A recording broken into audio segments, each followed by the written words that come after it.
এই ঝুঁকির কারণে যখন আমরা সিঁড়ি দিয়ে উপরে যাই তখন আমাদের অনেক ভয় করে, যখন আমরা ক্লাসে ঢুকি তখন আমাদের অনেক ভয় করে। আমরা যখন এখানে ক্লাস করি আমাদের অনেক ভয় লাগে, কারণ এটা যদি আমাদের মাথায় ভেঙে পড়ে আমরা অনেক আহত হব।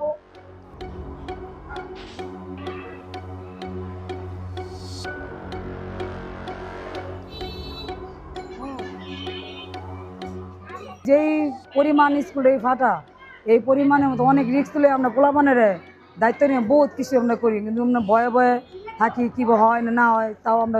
তাও মনের জোর দিয়ে আমরা এখানে বাচ্চাদের আমরা আনাদানা করে যাচ্ছি। এখানে বাচ্চারা ক্লাস করতে খুবই অসুবিধা হয় এবং দেখা যায় যে অনেক সময় যে বাচ্চারা উপরে উঠতে পারে না, উঠার সাথে সাথে যা আস্তরের বালু আছে এই বালুগুলি বাচ্চারা গায়ে পড়ে। পরিবেশ সবার আগে উপযুক্ত করতে হয় শিক্ষণের জন্য, কিন্তু আমাদের সবার আগে প্রথম যে কথাটা সেটা হলো আমাদের শেখার কোনো বসার কোনো পরিবেশ, ক্লাসরুমের কোনো পরিবেশ, এইসব পরিবেশ তো নেই।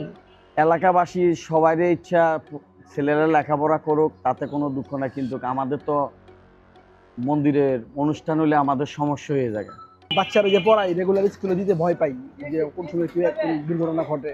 এটা নতুন করে করা দরকার। কে লেগে যে সব ইয়ার বোঝা ঝুঁকির বোঝা আছে, এই ঝুঁকির বোঝা পোলাপাইন পড়ালেখার যে গার্জিয়ানগুলো একটা আতঙ্কের বোঝা থাকতে হয়। সব আতঙ্ক থাকি, 4 ঘন্টা 3 ঘন্টা এদিকে বসে থাকি, এই বুঝি কোনো কিছু হইলো।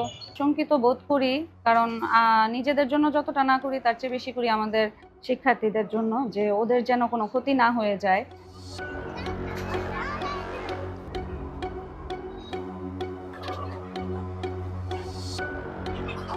যে বলছে আমাদের স্কুলের অবস্থা, তখন উনি ইঞ্জিনিয়ার সব পাঠাইছে, উনি তখন তারা সব দেখছে, তারা বলতেছে যে সিঁড়িটা হলো ঝুঁকিপূর্ণ, সিঁড়িটা যেহেতু ঝুঁকিপূর্ণ লাগতেছে আর ছোট, এটার বিকল্প কোনো পথ দেওয়ার ব্যবস্থা নেই।